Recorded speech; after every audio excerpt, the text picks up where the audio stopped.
Je ne vous dis pas tout. Ben, c'est vrai, je vous dis pas tout. Mais alors pourquoi? D'abord parce qu'il y a des choses que je peux oublier aussi et que j'oublie. Il y a des choses que je ne sais pas. Donc si je ne les sais pas, je ne peux pas vous les dire. Et puis enfin, il y a des choses que je ne veux pas ou que je ne peux pas dire parce que soit c'est hors sujet, soit ça peut nuire à la clarté du message. Quels sont les secrets de fabrication des vidéos? Comment sont trouvées les sources, les sujets? Eh bien, je vous dis ça tout de suite. L'idée de traiter le sujet m'est venue de Julien Méniel. Julien Méniel, c'est un youtubeur connu qui anime une chaîne santé qui s'appelle Dans ton corps. Et il a dit pourquoi j'oublie des trucs, mais il a raison. Il a d'autant plus raison que ce sont des commentaires et des réflexions que vous faites souvent en bas des vidéos dans les commentaires. Je vais essayer d'expliquer tout ça. Alors comment, d'abord, premier élément, comment sont choisis des sujets? Ah, vaste question. Il y a plusieurs façons de faire. Je dispose d'alertes médicales scientifiques, par exemple les communiqués INSERM. Les alertes viennent de certaines revues, comme le New England Journal of Medicine, le JAMA, le British Medical Journal, que j'aime bien. Ça va être par exemple un article qui est paru sur les effets de la caféine sur des récepteurs qui pourraient protéger contre la maladie d'Alzheimer. Voilà, ça c'est un sujet qui m'a paru extrêmement intéressant et que j'ai traité très récemment. Il y avait un autre plus ancien, il y a 2 ans je crois, sur l'intérêt d'un antioxydant que l'on appelle le lycopène dans les tomates. Ça, ce sont donc des sujets choisis en fonction des communiqués de presse ou des articles dans les revues médicales scientifiques. Une autre façon de choisir les sujets, c'est l'actualité. L'actualité, c'était par exemple les Mpox virus, sur les moustiques aussi. Ensuite, il y a vous qui me suggérez des choses. Akkermansia, une bactérie star du microbiote, m'a été suggérée plusieurs fois, je l'ai faite. Alors ensuite, il y a 3 cas de figure, 3 niveaux de vulgarisation. J'ai horreur de ce terme parce que c'est tout sauf vulgaire et qu'il y a une question qui se pose, c'est pour ça que je ne vous dis pas tout, c'est jusqu'où on va dans les explications. Quelquefois, je vais très loin et puis je supprime au montage parce que ça me semble pas tellement compatible avec la clarté du message. Donc il y a 3 niveaux pour moi dans les vidéos que je vous propose. Il y a le niveau médecine générale, médecine interne. On fait quand même plus de 10 ans d'études, il reste quelque chose, enfin, j'espère. Et que là, il y a quand même une vérification qui est faite, que je fais. Et la source, c'est un traité de médecine interne, le Godot, qui est pour moi une des bibles en France de la médecine. Un exemple de ces vidéos, c'est la pancréatite aiguë. Ça a été les palpitations, les douleurs thoraciques, ça voilà. C'est de la médecine, des diagnostics, des thérapeutiques. On me demande souvent les sources. Là, c'est pas la peine. Là, pas la peine de citer les sources, je vous le dis, ce sont des traités de médecine. Le deuxième niveau, je l'ai dit, c'est l'analyse d'un travail de recherche, mais sur des sujets que l'on connaît.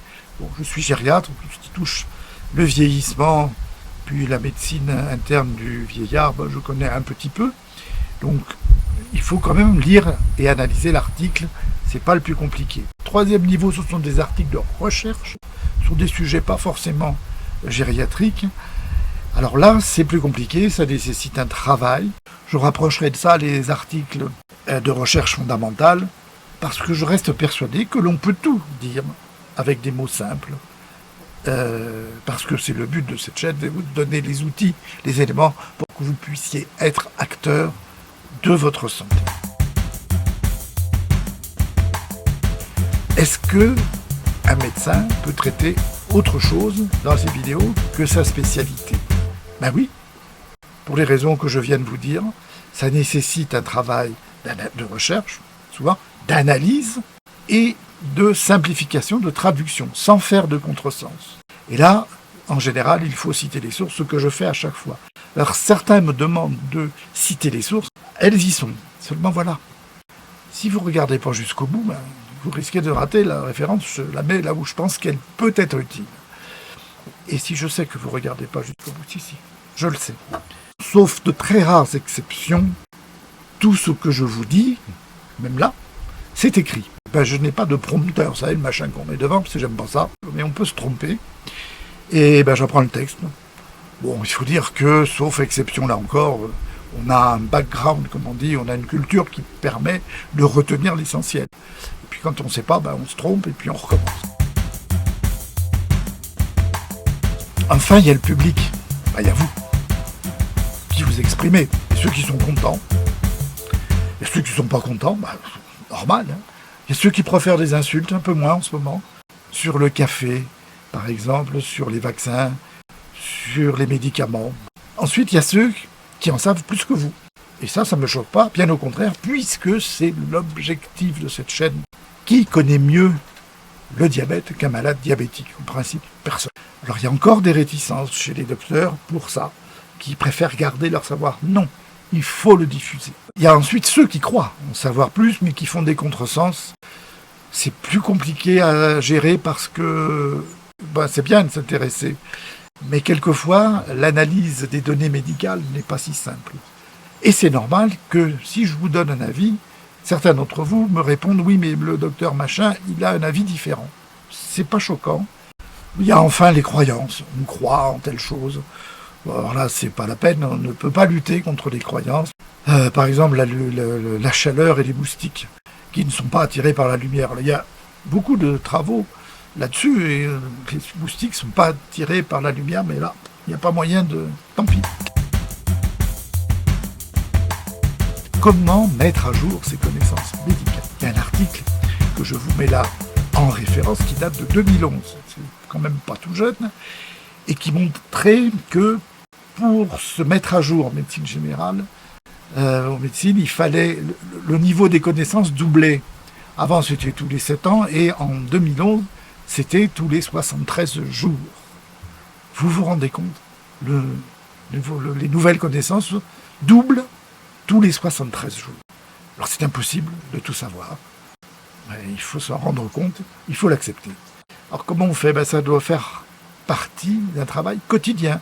De sélectionner 1 ou 2 articles, 1 ou 2 résumés. Les résumés peuvent suffire. Il faut les lire, il faut en lire 1, 2, 3 par jour. Quelquefois on a la flemme, ça je vous l'avoue. Sur des nouveautés thérapeutiques, cliniques ou de recherche.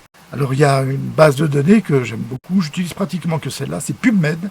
Vous envoyez ici un exemple, vous tapez des mots-clés en anglais, c'est accessible à tout public. Et là vous pouvez, par exemple, suffisance cardiaque en 2024, vous voyez, puisqu'il y en a, il y en a plus de 100. Tiens, on va le faire. Vous voyez, il y en a beaucoup. Et ça permet aussi de se mettre à jour. Le problème, c'est de trouver une adéquation entre les données de la recherche et ce que l'on peut appliquer soi-même tous les jours, ou avec son docteur.